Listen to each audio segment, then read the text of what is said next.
Right now at 5:30, a man found shot dead at a horse training facility in Marion County, and now deputies are searching for the person who pulled the trigger. Yeah, his body was discovered just after midnight inside of a horse barn at the Classic Mile Park Training Center just outside of Ocala. Channel 9's Karen Parks is live there now. Karen, what new have you learned?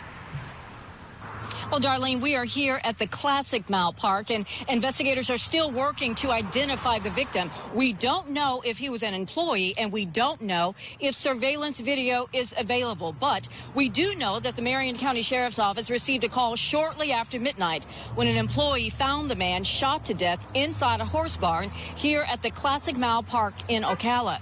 That employee was doing a routine check when the victim was found.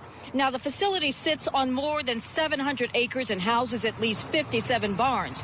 Investigators are still trying to figure out if someone heard anything. Now, we tried to contact the owner to try to get comment, but he was not available. Reporting live here in Ocala, Karen Parks, Channel 9 Eyewitness News.